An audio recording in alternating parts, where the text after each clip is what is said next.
നിങ്ങൾ ജനിച്ച മാസം അനുസരിച്ച് നിങ്ങളുടെ ബർത്ത്ഡേ ഗിഫ്റ്റ് ആയിട്ട് നിങ്ങൾക്ക് ഓടിക്കാൻ കാർ മേടിച്ചു തന്നാൽ അത് എന്തുകൊണ്ട് ഉണ്ടാക്കിയ കാറായിരിക്കും? വരും നോക്കാം. ഓക്കെ, ഫസ്റ്റ് ജനുവരിക്ക് ചെയിൻ കാറാണ്. ചെയിൻ്റെ സൗണ്ട് കേട്ടുകൊണ്ടിരിക്കും. പക്ഷെ കാർ കാണാൻ നല്ല ലുക്കൊക്കെ ഉണ്ട്, കുഴപ്പമൊന്നുമില്ല. അടുത്തത് ഫെബ്രുവരി മാസത്തിന് ത്രോൺ കാറാണ്. അതത് മുള്ളു കൊണ്ടുണ്ടാക്കിയത്. ഇരിക്കുമ്പോൾ തന്നെ വേനലാണ് നമ്മളെ പെണ്ണ് കത്തിയത്. അടുത്ത് മാർച്ച് മാസത്തിന് സ്റ്റോൺ കാറാണ്. ഇതും കാണാൻ നന്നായിട്ട്, പക്ഷെ കാർ ഭയങ്കര കനവായിരിക്കും. എങ്ങനെ മൂവ് ആവുമെന്ന് അറിയില്ല. ഏപ്രിൽ മാസത്തിന് ഇലക്ട്രിക്കൽ വയർ കാറാ. തൊട്ടാലേ ഷോക്ക് അടിക്കും. കഥ തുറക്കുമ്പോൾ തന്നെ നിങ്ങൾ തീരും. അടുത്ത മെയ് മാസത്തിന് റോസർ കാറാണ്. ഓക്കെ, അതായത് ബ്ലേഡ് തീർന്ന്. ജൂൺ മാസത്തിന് ഹണി കൊമ്പ് കാറാണ്.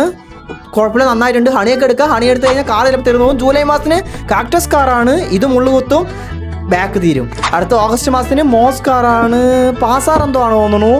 ഓക്കെ, നന്നായിട്ടുണ്ട്. ഓക്കെ, അടുത്തത് കാണുമ്പോൾ നിങ്ങളോടൊരു ചോദ്യം. നിങ്ങൾക്ക് കൂടുതൽ ഇഷ്ടം കാറാണോ ബൈക്കാണോ? കാറാണ് ഇഷ്ടം എന്ന് പറയുന്നവർ വീഡിയോ ലൈക്ക് ചെയ്ത് ചാനൽ സബ്സ്ക്രൈബ് ചെയ്ത് കമന്റ് ബോക്സിൽ വൈറ്റ് കളർ ഹാർട്ട് കമന്റ് ചെയ്യുക. ഒരിക്കലും അല്ല, എനിക്ക് ബൈക്കാണ് ഇഷ്ടം എന്ന് പറയുന്നവർ വീഡിയോ ലൈക്ക് ചെയ്ത് ചാനൽ സബ്സ്ക്രൈബ് ചെയ്തതിന് ശേഷം കമന്റ് ബോക്സിൽ റെഡ് കളർ ഹാർട്ട് കമന്റ് ചെയ്യുക. നോക്കാം മാർക്കൊക്കെ ഏതാ ഇഷ്ടമെന്ന്. ഇപ്പോൾ ബാക്കി കാണാം. സെപ്റ്റംബർ മാസത്തിന് നീഡിൽ കാറാണ്.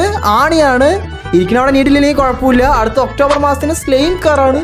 തുറക്കുമ്പോൾ വണ്ടി റോഡിൽ കൂടെ ഓടുമ്പോൾ എങ്ങനെ റോഡിലൊക്കെ ആകും തോന്നുന്നു. ഓക്കെ, നവംബർ മാസം എൻ്റെ മാസം ലീഫ് കാറാണ്. അതായത് കാറ്റടിക്കുമ്പോൾ തന്നെ വണ്ടിയൊക്കെ പറന്നു പോകും, നാനും കൂടെ ചേർന്ന് പറന്നു പോകും. ഡിസംബർ മാസത്തിന് കോറൽ കാറാണ്. കുഴപ്പമില്ല, മണ്ണുകൊണ്ടെന്നുണ്ടാക്കിയതാണോ, നന്നായിട്ടുണ്ട്. നിങ്ങൾക്ക് ഏതാ കിട്ടിയത്?